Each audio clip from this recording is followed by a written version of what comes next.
morning, Emeritus Chairperson, Mahatma Gandhi University of Medical Sciences and Technology, Dr. M.S. Swankar Sir, Chairperson cum Chancellor, Dr. Vikas Chand Swankar Sir, Vice Chancellor, Dr. Achal Gulati Sir, Pro-Vice Chancellor, Dr. V.K. Kapoor Sir, Principal and Controller, Mahatma Gandhi University of Medical College and Hospital, Dr. Emily Suni Sir, Senior Faculty Members and dear students. I welcome you all to the 14th UGCR, that is Blindness Part 2. We'll be discussing the remaining causes of blindness like childhood blindness, refractive errors, glaucoma, corneal blindness, diabetic retinopathy, and age-related macular degeneration. Finally, we'll be concluding with prevention and control of blindness. Chairpersons for the event are Dr. C.P. Gupta Sir, Professor and Head Department of Ophthalmology, Dr. Jaya Devendra Ma'am, Professor, Department of Ophthalmology, and Dr. Shweta Mangal Ma'am, Professor, Department of Community Medicine. Now, I would like to invite Dr. Jaya Devendra Ma'am, Professor, Department of Ophthalmology, for a brief introduction of the topic and to proceed forward with the event. Thank you so much. A very good morning to all dignitaries, faculty members and students. Today is the part 2 UGCR on blindness, and I've been asked to introduce the topics that our students will be presenting today. So, WHO has different categories of blindness. For example, economic blindness is when a person's vision is so low that they cannot earn an adequate living for themselves. Similarly, there's something called legal blindness, which we as ophthalmologists often have to certify, where a person's vision is so low that it makes them eligible for certain grants and aids by the government.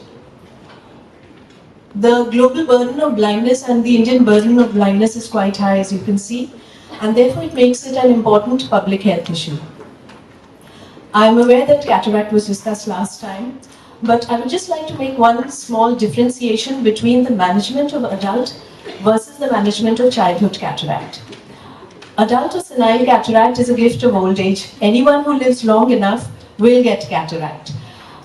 Its management is relatively easier because by surgery, patient can expect to have good vision for the rest of their lives.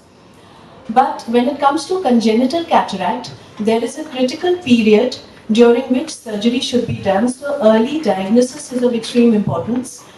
And if surgery is not done within this critical period, then the child may develop stimulus deprivation, amblyopia and squint, and both of these are very intractable to treatment. So what is the critical period for surgery? Earlier it was thought as early as possible, depending on the density and laterality of the cataract. And children were being operated as early as 4 to 6 weeks of age. But then it was found that the complications of surgery gave low vision. So now the ideal period is thought to be between 6 to 8 months of age of the child. Refractive errors, the prevalence in school-going children is around 5 to 10%. And with the new generations being born into screens, we can only expect the prevalence of myopia to increase with time. And many times parents come to us and they say, especially parents of myopes, they come to us and they say that my child is very introverted and doesn't want to go out and play. When the truth is that the child is so closed in because he just cannot see far enough.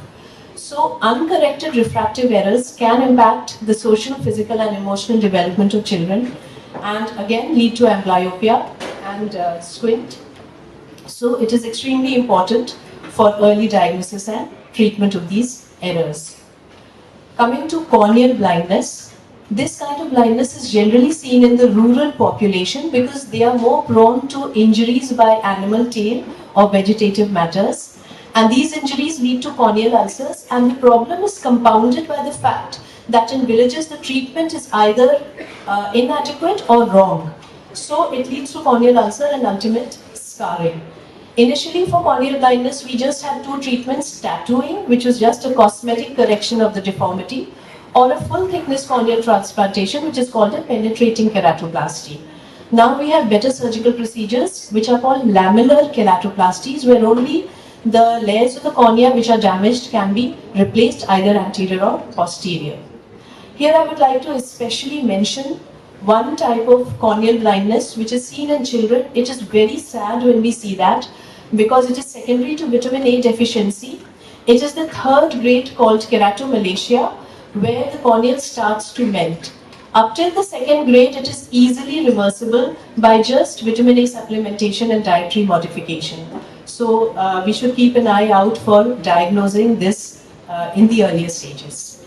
And lastly, coming to the silent killers, glaucoma, diabetic retinopathy, and age-related macular degeneration. I call them the silent killers because they don't come with the band baja barat of a lot of prominent signs and symptoms. Especially primary open-angle glaucoma, even the automated perimeter can only catch it once already 40% damage to optic nerve fibers has happened, and this damage is irreversible. In diabetic retinopathy, India is called the diabetic capital of the world. The prevalence of diabetes is increasing and hence the prevalence of diabetic retinopathy.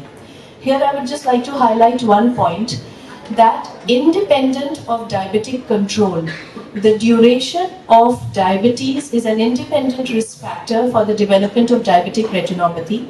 20% of type 2 diabetics have diabetic retinopathy on presentation and diagnosis. Anyone who has had diabetes for 10 years, no matter how well the diabetes is controlled, 30% of those people will have diabetic retinopathy. And if somebody has had diabetes for 15 years or longer, then around 50% of them will have diabetic retinopathy. Coming to age-related macular degeneration, this also is a problem of old age, but unlike cataract, not everyone will get ARMD. There are certain risk factors like family history, ethnicity, smoking, diet, etc., which can give rise to ARMD. So with this brief introduction, how do we kill these silent killers? By regular checkups. So with this brief introduction, I will hand it over now to the students. Thank you so much. Good morning to respected dignitaries, esteemed faculty members, and my fellow colleagues. I, Divyanshi Chauhan, along with my fellow colleagues, will be presenting the topic Blindness Part 2. My team members are Divyansh, Jayant, Rijul, and Shivangi. As part of the 14th UGCR, we discussed cataract in the last session. Today, we will cover the other significant causes of blindness. This presentation was formed under guidance of Dr. Chaitanya Prakash Gupta sir, head of the Ophthalmology department, moderated by Dr. Sridajan ma'am and Dr. Vipika Mehra ma'am. Before we even read the word, this is how some people in the world perceive language, through touch, not sight.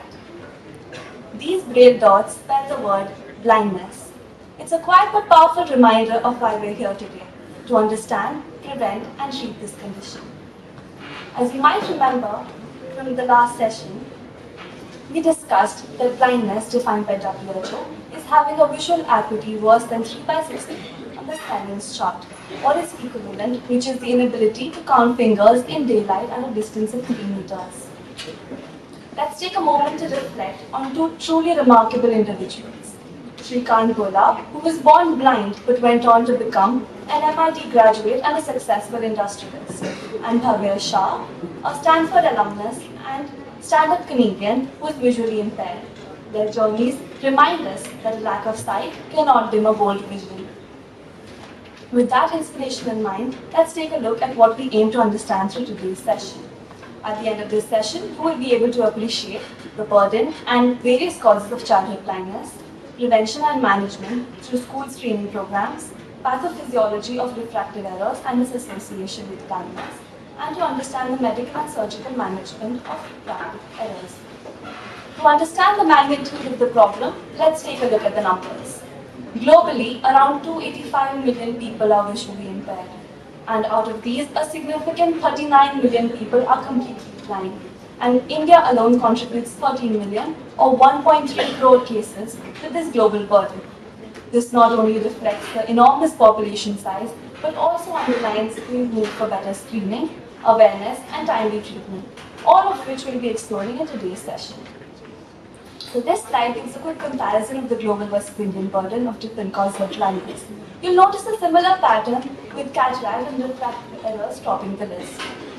The key causes of blindness include cataract, childhood blindness, refractive errors, glaucoma, corneal blindness, diabetic retinopathy, and age-related macular degeneration.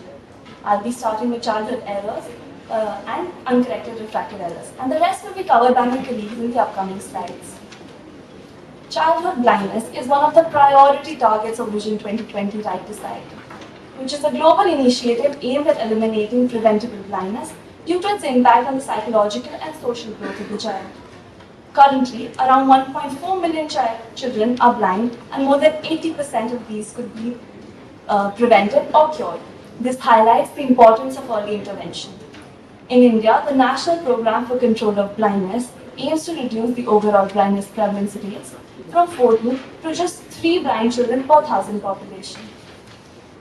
This table shows the prevalence of childhood blindness across Indian states based on a systematic review conducted in 2017.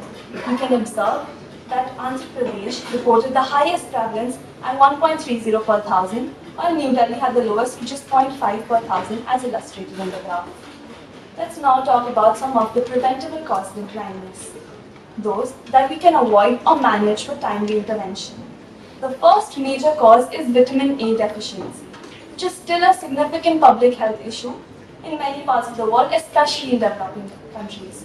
It leads to a spectrum of eye changes, which is called xerophthalmia, and these are classified by WHO, starting from XN, which is night blindness or nyctalopia, progressing to conjunctival xerosis, biter spots, which look like this. Then we have corneal xerosis, which is dryness, and corneal ulceration covering 1/3 of the cornea. Then we have corneal ulcer at XS, and XF is xerophthalmic fundi.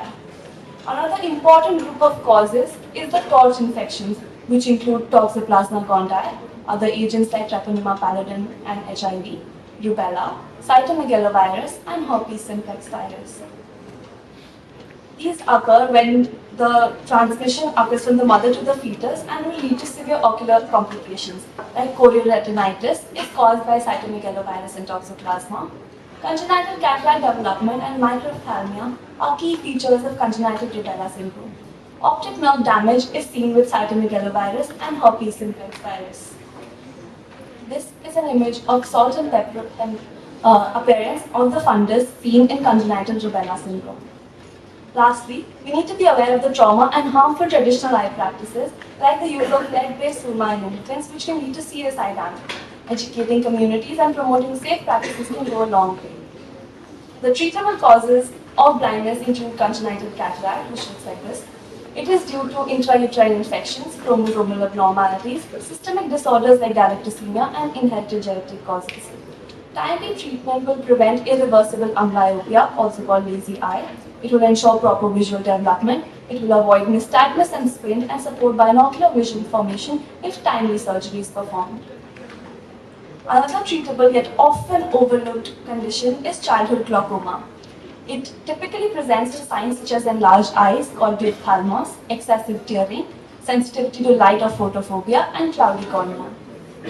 Retinopathy of prematurity includes premature babies less than 31 weeks or low birth weight babies weighing less than 1500 grams, in which they get excessive oxygen therapy, which leads to an abnormal retinal vessel growth, which is called neovascularization. It can even lead to permanent blindness due to retinal detachment if it is untreated. Here we can see a normal eye, and then in the next image there are abnormal blood vessels, and then it shows retinal detachment. The prevention and treatment includes elimination of preventable blindness by vitamin A supplementation done along with the measles vaccine at 9 months at a dose of 100,000 international units. Later, 200,000 international units at 16 to 18 months is given with the DPT booster, and then repeated every 6 months up to the age of 5 years. Measles immunization, monitoring the use of oxygen in the premature newborn, and avoidance of harmful traditional practices also prevent this. The promoting school screening programs for diagnosis and management of common conditions like refractive errors and trachoma in endemic areas. Promoting eye health education in schools also helps prevent childhood blindness. Lastly, management of the surgically avoidable causes of childhood blindness such as cataract, glaucoma, and retinopathy of prematurity will also help in the prevention and treatment. Now, let's move on to refractive errors. which is a state of refraction when the parallel rays of light come from infinity with accommodation at rest, i.e. the focus in front or behind the sensitive layer of retina in one or both the meridians. Some common symptoms of refractive errors include dark vision, headaches, tired eyes, eye irritation, squinting to see, and rubbing of eyes. Emetropia or normal vision is a state of refraction in which the parallel rays of light coming from infinity are focused at the sensitive layer of retina with accommodation being at rest. It involves a single focal point and will show normal vision, in which the parallel rays of light coming from infinity are focused in front of the retina with accommodation being at rest. When we use a concave lens, the parallel rays of light diverge and the image is formed at the retina. Then, when we look at hypermetropia or hyperopia, it is type of refractive state of the eye wherein the parallel rays of light coming from infinity are focused behind the retina. In a young age with mild hyperopia, distance vision is compensated by accommodation. However, in absolute hyperopia or high degree of hyperopia, no amount of accommodation can fix it, so both the distance and near vision suffer. In this, the parallel rays of light are focused behind the retina. When you use a convex lens, it will form, the rays will converge and it will form at the retina. Then we talk about astigmatism, which is a type of refractive error in which the parallel rays of light are formed in different meridia of the eye due to the toric surface of the lens, which is not equally curved in all directions. The rays of light entering the eye cannot converge to a single point, rather multiple focal points which are more than one are formed. This is corrected using a cylindrical lens with power in the defective meridian. So now, both directions bend light equally and the rays meet at one point on the retina. The treatment options for refractive errors include eyeglasses, which is the least invasive option when we use prescription lenses as we discussed earlier. We can also use contact lenses, which are a popular option where the lenses are worn directly on the cornea. And refractive surgery uses lasers to reshape the cornea and correct the error. Another surgical option where lenses are placed inside the eye is through implantable Collamer lenses. Now, when we look at the surgical management, there is radial keratotomy, LASIK, which is laser-assisted in situ keratomeiosis, and SMILE, which is a small incision lenticular extraction. LASIK and SMILE are used nowadays, and radial keratotomy has become obsolete. When we look at the prevention, the refractive errors are a priority of the Vision 2020 project. The initiatives under Vision 2020 include refractive services and dispensing of eyeglasses, school eye health programs, and low vision service centers to be established at various tertiary level eye care institutions. Now, I would like to pass on the dais to my fellow colleague, Komal Kajla, to present the upcoming slides. I, Komal Kajla, along with the help of my team members, Durgesh Bhushan, Diya Singh, Kiran, and Radhika Rathod, I am here to present on the topic glaucoma and corneal blindness.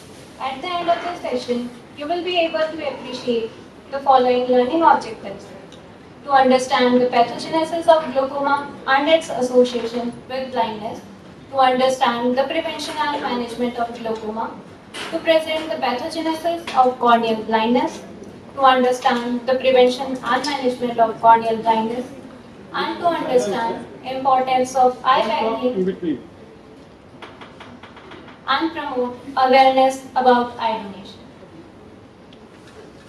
Glaucoma, which is a progressive optic neuropathy defined as a group of ocular disorders that damages the optic nerve, resulting in a characteristic appearance of the optic disc and specific pattern of irreversible visual defects that may or may not be associated with raised intraocular pressure.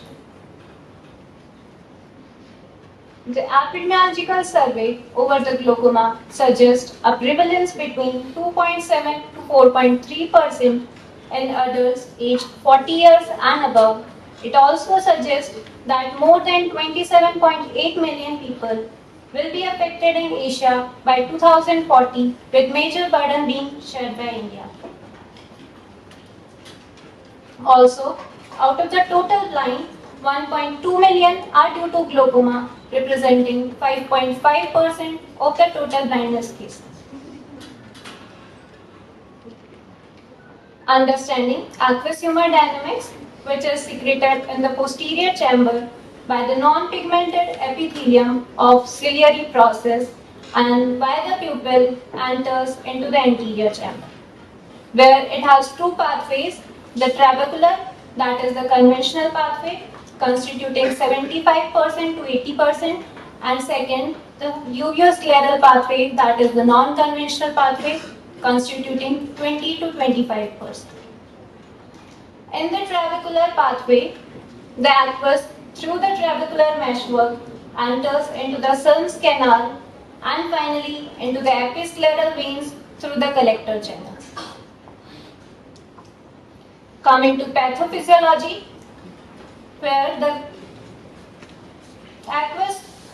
glaucoma could be either due to excess production or decreased outflow of the aqueous humor, both of which lead to increased intraocular pressure and pressure on the optic nerve, leading to ischemia and damage of the optic nerve and finally to loss of vision.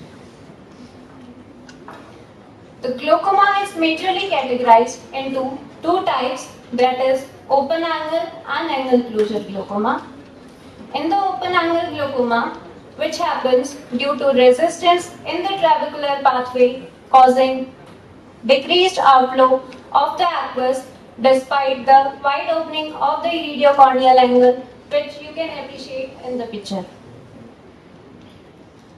Whereas angle closure glaucoma happens either due to opposition of the iris to the cornea or opposition of the pupillary margins to the lens, causing obstruction in the flow of the aqueous from the posterior chamber into the anterior chamber, and hence called the angle closure glaucoma.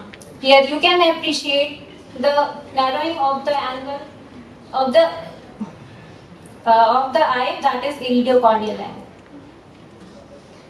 The intraocular pressure in the open angle glaucoma could be normal or gradually elevated, whereas there is sudden marked rise in intraocular pressure in case of angle closure glaucoma.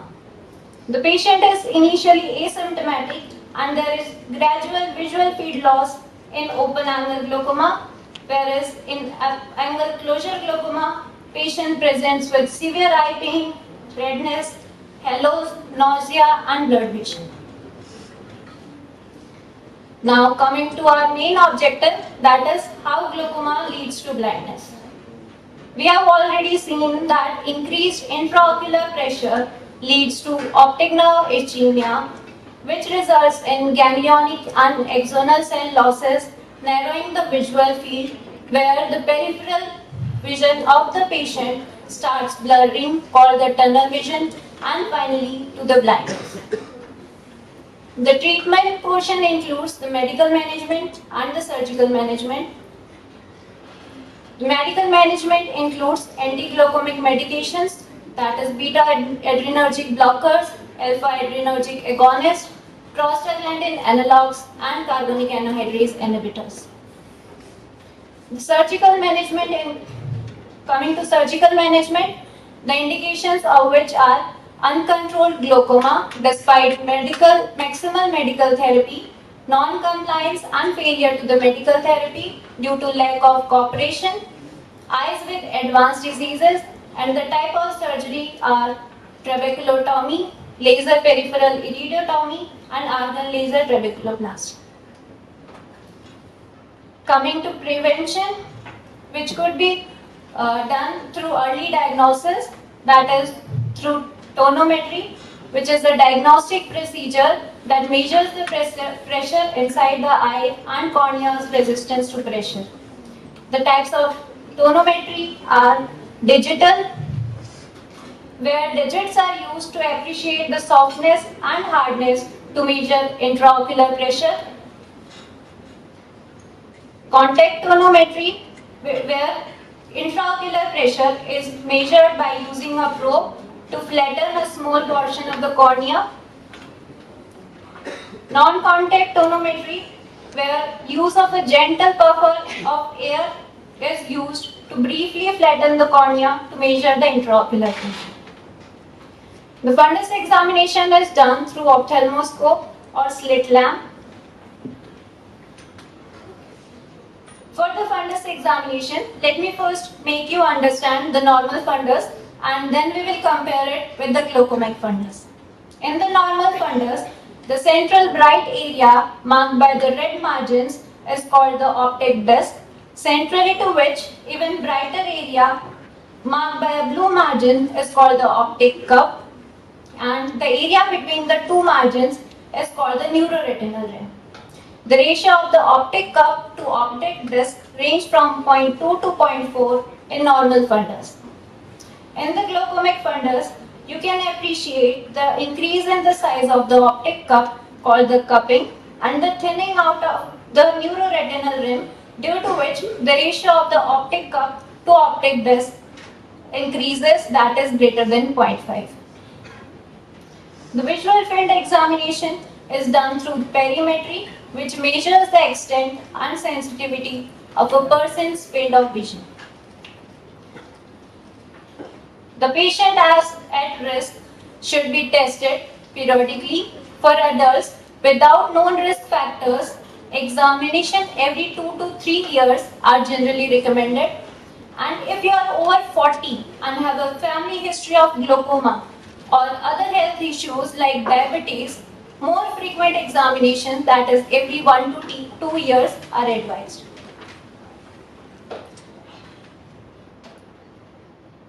Now coming to our next topic, that is corneal blindness, which refers to a loss of vision due to damage or opacity of the cornea, that is the transparent front part of the eye, which obstructs the passage of the light onto the retina, leading to impaired vision. The recent rapid assessment of avoidable blindness, that is RAAB survey from 2015 to 2019 by the National Program for Control of Blindness and Visual Impairment, reveals that corneal blindness is the second most common cause of blindness, with 8.2% in the population aged 50 years and above. The causes of corneal blindness includes infection, dry eye and ocular surface diseases, systemic causes and traumas. Coming to infectious causes, which could be either due to ophthalmia neonatorum, which is caused by Neisseria gonorrhea, and which is a bilateral inflammation of the conjunctiva in the neonates, where the patient can be present with a catarrhal discharge and severe congestion. Next, the fungal keratitis, which could be caused by aspergillus entering the eye through the trauma, and the patient presents with a history of trauma with vegetative matter. Bacterial keratitis is caused by Staphylococcus aureus, which is common in contact lens wearers and is a rapidly progressive stromal inflammation and is associated with a risk factor that disturbs the corneal integrity. Systemic causes includes nutrition, where vitamin A is the leading cause, which we have discussed earlier. Stevens-Johnson syndrome, where the presentation could be corneal ulcer, pseudomembrane formation, and corneal opacification and vascularization.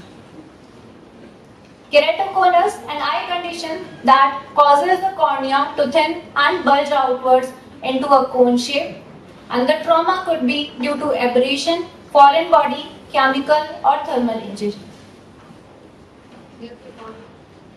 The disease-specific strategies for the control of corneal blindness under the Vision 2020 includes effective management of the eye injury, prevention of xerophthalmia by vitamin A prophylaxis, and a total ban should be placed on ophthalmic practices by quacks and sale of harmful eye medicines, especially various surmas.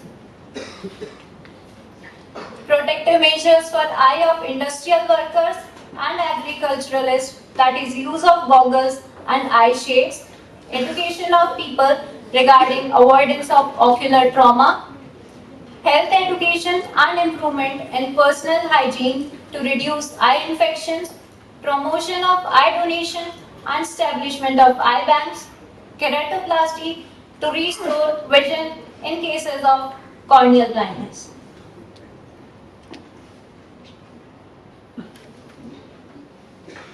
Keratoplasty or corneal transplant is a surgical procedure that replaces a damaged cornea with a healthy tissue from a donor, and you can appreciate that the damaged cornea in the figure A has been replaced by a healthy cornea in the figure B.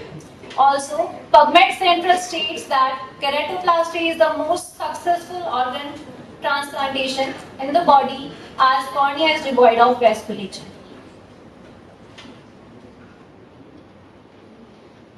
Now, why we need more awareness around the corneal blindness? As 90% of the population under 45 years, 60% of the children under 12 years are affected by corneal blindness, and among the children, 3.5 lakh are blinded by vitamin A deficiency. Along with this, it is also seen that 4.6 million of India's blind people could be treated through corneal transplants, and nearly 80% of corneal blindness is avoidable through treatment and prevention. We have already seen that the mainstay treatment for corneal blindness is corneal transplantation. So we will talk about eye banking, which plays an important role in the same. An eye bank is a non-profit organization that facilitates the donation, retrieval, processing, storage and distribution of donors' cornea for transplantation. It ensures safe and effective supply of corneas for transplantation. To increase the awareness about the corneal transplantation, National Eye Donation Fortnight is celebrated every year from 25 August to 8 September. So, let's see how can you donate your eyes. Firstly, pledge to donate and register yourself and inform your family. An eye bank should be contacted within 4 to 6 hours of death, as eyes have to be removed within 6 hours of death. The eye bank team will collect the eyes within 15 to 20 minutes without leaving any scar or disfigurement of the face. And it is seen that only the cornea is transplanted and not the entire eyeball. A single eye donation gives sight to 2 blind people. According to stats, it is also seen that 60 lakh Indians need transplantation, out of which only 25,000 undergo surgery every year. Let's finish our talk over corneal blindness with hospital corneal retrieval programs, that is HCRPs. HCRPs are designed to encourage and facilitate eye donation. It includes resource provision, that is access to medical records, raising awareness, and counseling families of deceased donor, collaborating with the eye banks and identifying potential donor and initiating conversations with the patient for eye donation. Now I will pass on the dice to my fellow colleague Ananya Tank. Good morning, respected dignitaries, esteemed faculty members, and my fellow colleagues.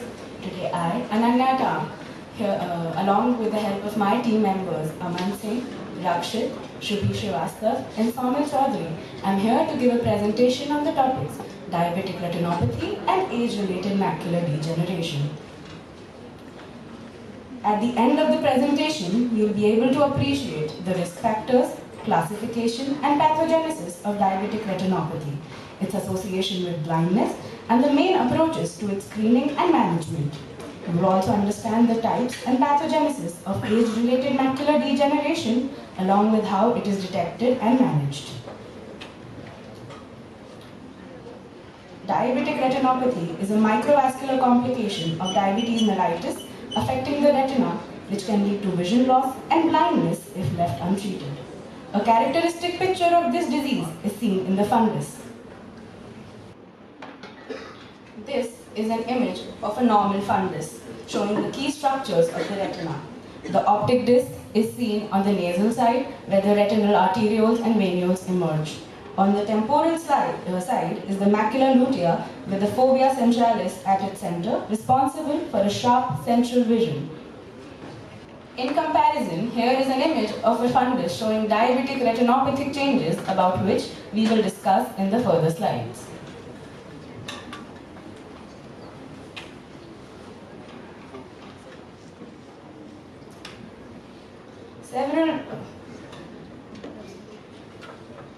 Several risk factors contribute to the development and progression of diabetic retinopathy.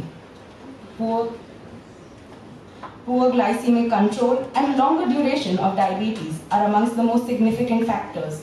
Other contributing risk factors include smoking, hypertension, and hyperlipidemia, which can exacerbate vascular damage.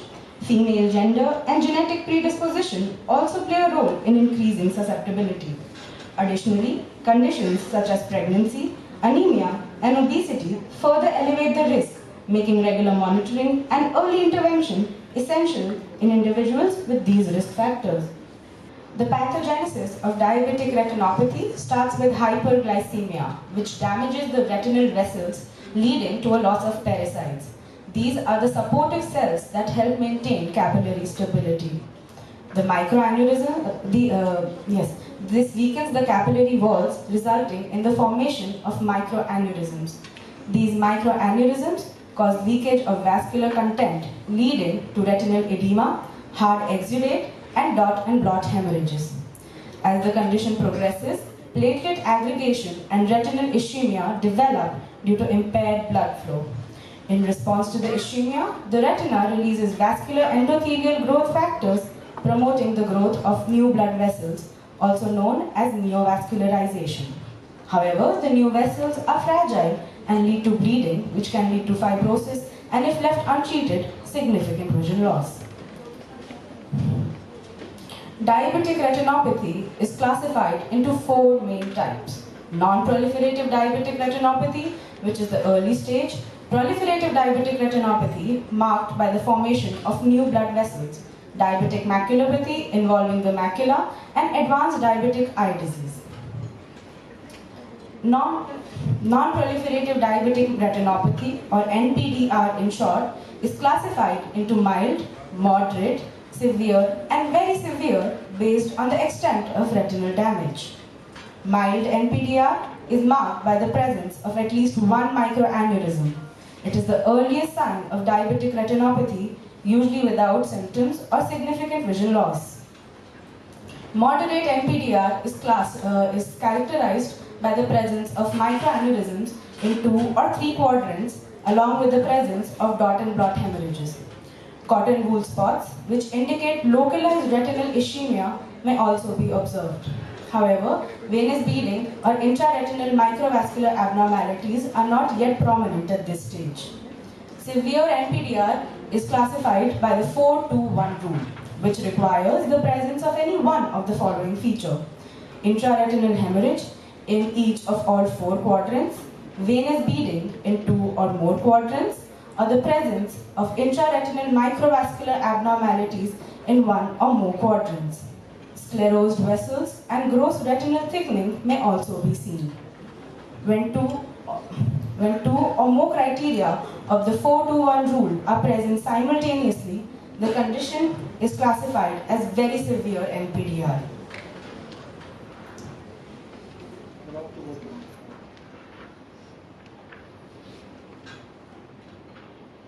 Proliferative diabetic retinopathy is more common in patients with juvenile onset diabetes.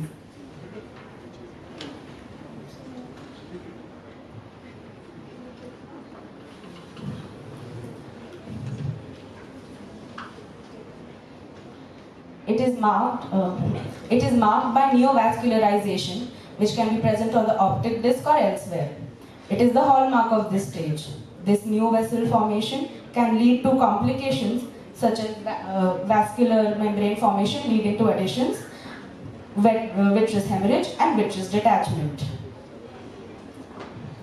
Diabetic maculopathy refers to the involvement of macula and is the most common cause of vision loss in individuals with diabetes. It usually occurs in the NPDR stage and can be present in three forms: focal, diffuse, and ischemic maculopathy. Advanced diabetic eye disease is the end stage of uncontrolled proliferative diabetic retinopathy. It is characterized by severe complications such as vitreous hemorrhage, retinal detachment, and neovascular glaucoma. These advanced changes can lead to significant and often irreversible vision loss. According to the Smart India study conducted in 2020, diabetic retinopathy is a significant cause of vision loss amongst people with diabetes. The study reported a prevalence of 12.5% for diabetic retinopathy and 4% for vision-threatening diabetic retinopathy amongst the diabetic population. An estimated 2.4 million people with diabetes in India are blind due to diabetic retinopathy, while at least 21 million suffer from some form of vision impairment. The prevalence was found to be higher amongst individuals with known diabetes, with 15.5% affected by diabetic retinopathy and 5.3% by vision-threatening diabetic retinopathy. Screening is essential for early detection. For type 1 diabetes, the first exam should be done 5 years after diagnosis, while for type 2 diabetes, it should be done at the time of diagnosis. For mild non-proliferative diabetic retinopathy, annual exams are recommended. For moderate NPDR, exams should occur every 6 months, and for severe NPDR, every 3 months. In cases of proliferative diabetic retinopathy without high-risk features, exams are advised every 2 months. The management of diabetic retinopathy includes medical, laser, and surgical approaches to prevent vision loss. Controlling blood glucose levels helps slow the progression of the disease. Laser photocoagulation is used in cases of vision loss, hemorrhage, and neovascularization. It works by applying focused laser burns to see leaking vessels and reduce retinal swelling. Anti-VEGF injections help manage macular edema by blocking the growth of abnormal blood vessels. Pars vena vitrectomy is performed when there is hemorrhage or retinal detachment. It involves removal of the vitreous gel to clear blood and relieve traction on the retina. Under the National Program for Control of Blindness, prevention of diabetic retinopathy involves several key strategies aimed at early detection and timely management. Regular screening is essential to identify changes in the retina before vision is affected. Health workers play an important role in raising awareness about this condition and importance of eye checkups. Timely referrals to an eye surgeon can help manage cases that require specialized care. Diagnostic tools like fluorescent angiography assist in retinal evaluation, and laser photocoagulation helps prevent progression and preserve vision. Telemedicine plays an important role in early detection and management of diabetic retinopathy, especially in remote areas. It allows for remote screening and efficient referrals to specialists. In this system, on-site health workers capture fundus image using portable devices and send them to ophthalmologists for evaluation, as shown in the image. This helps ensure timely diagnosis and treatment. Age-related macular degeneration, also known as senile macular degeneration, is a progressive bilateral eye condition that affects the macula. It primarily affects older adults and is a leading cause of vision loss in people over 50. It typically is of two types: non-exudative or dry macular degeneration and exudative or wet macular degeneration. Non-exudative AMD progresses slowly and causes blurry or distorted central vision due to thinning of the macula, whereas exudative AMD is caused by abnormal blood vessels leaking under the retina, leading to sudden central vision loss. Exudative ARMD is seen in about 10% of the cases. It is characterized by the presence of drusen, which are the yellow deposits under the retina made up of lipids and proteins, and diffuse thickening of the retinal pigmental epithelium. Additional findings include subretinal hemorrhage, deciform subretinal scarring, and lipid exudates. A key feature of this type is choroidal neovascularization which can lead to detachment of the neurosensory retina. Non-exudative macular degeneration typically leads to gradual, mild to moderate loss of central vision. It progresses slowly and is more common with increasing age. Patients may notice distorted vision and difficulty in reading, often due to central shadowing. It is also classified into early, intermediate, and advanced stages, depending on retinal damage and atrophy. Screening of age-related macular degeneration is commonly done using Amsler grid. The image demonstrates how the Amsler grid is used as a screening tool. In the first part of the image, a normal grid is shown, where all lines appear straight and central dot is clearly visible. This represents normal vision. The second part displays wavy or distorted lines suggesting metamorphopsia, which is a visual distortion where straight lines appear wavy or bent and objects may look misshapen. Management of age-related macular degeneration varies based on the type. For exudative type, treatment options include intravitreal anti-VEGF injections, photodynamic therapy, transpupillary thermotherapy, and surgical interventions for subretinal hemorrhage. There is currently no effective treatment for non-exudative ARMD, but certain measures may help slow its progression. These include dietary supplements such as vitamin C, vitamin E, zinc, copper, etc. Smoking cessation and proper refraction and low vision aids are also recommended. Age-related macular degeneration accounts for approximately 8.7% of all types of blindness worldwide. It is a major cause of blindness, particularly in developed countries, affecting individuals aged over 60. While ARMD can lead to severe vision loss, complete blindness is rare. Prevention of age-related macular degeneration involves early detection and timely management. Regular eye screening helps identify changes before vision loss occurs. Recognizing symptoms like blurry or distorted central vision is key. Once suspected, prompt referral to an eye specialist ensures proper care and management. I would now like to call upon my colleague Krishna Bhargava from the Department of Community Medicine. Krishna Bhargava, along with my fellow colleagues Radhika Singh, Kanish Saraswal, Pearl Samaria, and Govind Tripadi, is here to present on the topic Prevention and Control of Blindness, National Control of Blindness and Visual Impairment and Vision 2020. This presentation was formed under the guidance of Dr. Rajat Vora Sir, Professor and Head of Department Community Medicine, and with the moderatorship of Dr. Neeti Gehlot Ma'am. The WHO defines blindness as visual acuity less than 3 by 60 in better eye. Visual acuity ranging between 6 by 60 and 3 by 60 is severe visual impairment. Between 6 by 18 and 6 by 60 is moderate visual impairment. And less than 6 by 18 falls under the only mild visual impairment. This map shows that 90% of the blind in the world are living in developing countries, of which India accounts the majority, that is 18.2%. The following numbers show problem statement of blindness in India. The prevalence of blindness and visual impairment is 0.36% and 0.35% respectively, and specifically in people above the age 50, it is 1.99% and 1.96% respectively. Major chunk of blindness is the avoidable one, that is 80%.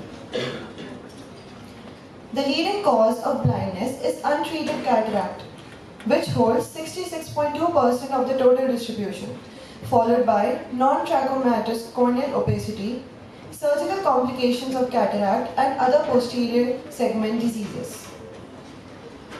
There are various epidemiological determinants which determine the prevalence of blindness. These have been already discussed in the previous UGCR Blindness Part 1. Let's just have a quick overview of them. First, gender. Blindness is more commonly seen in females, which accounts to 55%, whereas males only 45%. Education. Blindness is more prevalent in the illiterate population. Age. 82% of visually impaired are 50 years or older, that is 20% of the population. The age group dominating blindness is 80 plus years, which holds 65.2%. Rural population. Blindness is usually seen more prevalent among the rural population rather than the urban one. Other factors determining prevention of blindness are occupation, social factors, malnutrition, infectious diseases, and trauma. How is blindness prevented and controlled? Firstly, initial assessment is done, which includes finding the magnitude, distribution, and major etiologies of blindness. Then methods of intervention are introduced. Long-term measures taken that improve quality of life, and eventually evaluation is carried out. Let's talk about methods of intervention. Primary eye care includes preventing or treating eye problems at primary level by primary health workers. Secondary care is given at PHCs and hospitals that includes the use of mobile eye clinics. Tertiary care is represented by medical colleges and hospitals which provide sophisticated eye care surgeries. As well as there are many programs like glaucoma control, school eye health services, vitamin A prophylaxis, and occupational eye health services. Moving on to National Program for Control of Blindness and Visual Impairment. The first country to launch a national program for blindness is India. NPCBVI is an ongoing program which was started in 1976 and renamed in 2017 to include visual impairment. Aim was to bring down blindness from 1.4 to 0.3%. As per 2015 to 2019 National Blindness and Visual Impairment Survey, aimed prevalence of blindness has been achieved 0.36%. By the end of year 2025, prevalence has to be brought down by 0.25%. The main objectives of this program are continue signature activities like 66 lakh cataract surgeries to be done in 1 year, school eye screening program under which 8 to 9 lakhs free spectacles to be distributed in 1 year, 50,000 eye donations to be done in a year for keratoplasty. Second, reduce backlog of avoidable blindness by treating curable blindness at all levels of healthcare. Third, strengthen the strategy for eye health for all via universal eye care service. Fourth, upgrade regional institutes of ophthalmology to centers of excellence with support from other institutions. Fifth, improve infrastructure and human resources for comprehensive eye care in all districts. Sixth, enhance community awareness and stress on preventive measures. Seventh, expand research on blindness and visual impairment. Eighth, engage voluntary organizations and private practitioners in eye care delivery. The strategies to achieve these objectives are: first, focusing on free cataract surgery via public health systems and NGO or private sector involvement. Second, providing comprehensive eye care including diabetic retinopathy, glaucoma, corneal transplant, and retroperitoneal surgery, childhood blindness treatment. Third, reducing blindness by screening people above the age of 50 years, holding camps for them, transporting operable cases to fixed eye care facilities. Fourth, addressing refractive errors by screening school children and providing free spectacles to them. Fifth, building public-private partnership for reaching under-reserved areas. Sixth, building capacity of health personnel through training and skill enhancement. Seventh, IEC activities for spreading awareness at community level. The structure of this program can be divided into 3 sectors. The peripheral sector, that includes mobile units and fully equipped primary health centers. The intermediate sector, that includes district hospitals and taluka hospitals. And central sector, that includes medical colleges, regional institutes, state eye hospitals, and national institutes. The mobile units that fall under the peripheral sector delivers comprehensive ophthalmic care to the remotest areas. The aims of mobile units are: survey for the prevalence of various eye diseases and blindness, educate people in methods of prevention and proper care of the eyes to ensure better and lasting eyesight, provide medical and surgical treatment for prevention and control of eye diseases including cataract operations, detect early visual defects and provide suitable glasses and low vision aids at minimum cost, help in the rehabilitation of the blind in their own surroundings by training them with suitable vocational training. Mobile Comprehensive Rural Eye Care Units supervised by the Chief Divisional Administrative Medical Officer. The intermediate sector proposed assistance to all taluka and district hospitals where special eye care services would be created. 50,000 rupees were given to each taluka hospital, 1 lakh to each district hospital. So totally 80 million rupees in the next 20 years are to be given under this program. The purpose of these hospitals are impart health education, screen and diagnose ophthalmic patients, participate in work of mobile units, choose proper referral, conduct screening for population including preschool, school children and industrial workers, test and prescribe glasses for the above categories, survey local industries with view to tender advice on safety measures. Services under central sector shall be provided by medical colleges, regional institutes and apex organizations. There are 106 medical colleges in the organization and an expenditure of rupees 5.30 lakh has been allocated. The community ophthalmology department of these colleges will be provided with ophthalmic assistants, nurses, technicians and specialists and a minimum of 75 beds. Regional institutes strengthen delivery of central services. They have been given equipment grants of about 35 lakhs over 20 years. Awareness about ophthalmology among people is being spread. Research in ophthalmic procedures is being done. Each regional institute will have 250 beds, community ophthalmology wing, mobile unit, eye bank, teaching and research center, and rehabilitation wing. Dr. Rajendra Prasad Institute of Ophthalmology is of national importance and it provides the following services: helping ALI programs and centers, coordinating research laboratories, train teachers in ophthalmology for regional institutes in medical colleges, planning and programming of epidemiological investigations. Apart from these services, at regional institutes, the center will have 325 to 350 beds and a national eye bank. Package of financial assistance to states. First, let's talk about the recurrent grant in aid.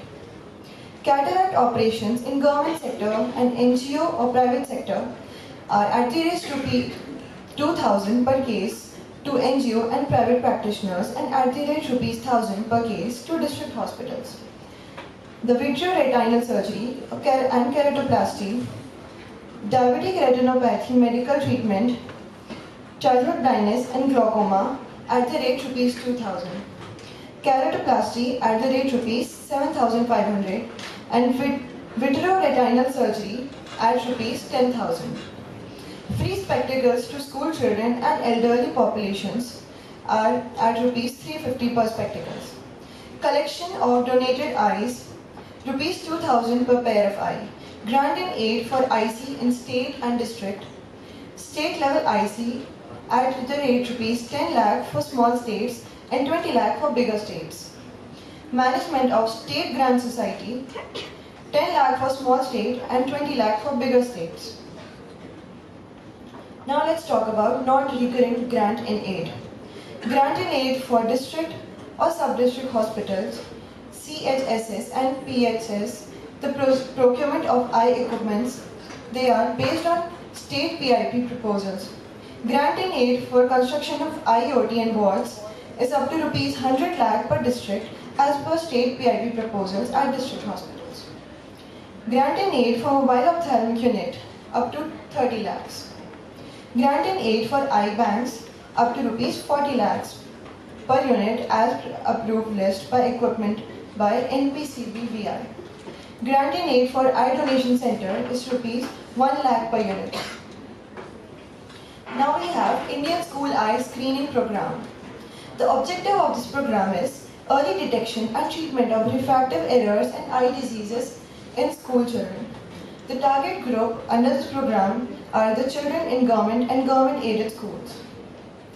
The implementation agencies of this program are Ministry of Health and Family Welfare, district health societies, NGOs, and private partners. The key components of this program are teacher training, screening using Snell and Start, refraction, and spectacles.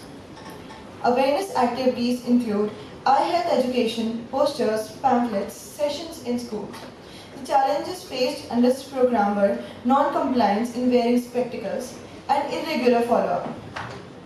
Referral to high centers if needed, compliance ensured through monitoring. Monitoring and evaluation is done by data collection and reporting, audits and reviews. The integration with other programs are linked with RBSK school health checkup camps. Now we have Netra Jyoti Abhiyan. This program was launched in 2022 and was carried out till 2025 under NPCBVI. The aim was to clear backlog of eligible cataract cases. This program crossed the target of conducting cataract surgeries and performed about 83 lakhs. This had the drive to reduce prevalence of avoidable blindness to 0.25% by the end of year 2025. Here are some images showing NPCBVI at ground level. Coming on to Vision 2020. Vision 2020 Right to Sight. This program was launched by WHO in Geneva in 1999. It was launched in India in May 2004.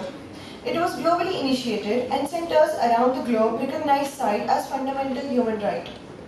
The aim of this program is to eliminate avoidable blindness, increase awareness, promoting eye health, and improve service access. The policies under this program are disease control, human resource development, infrastructure and technology, community participation, and policy advocacy.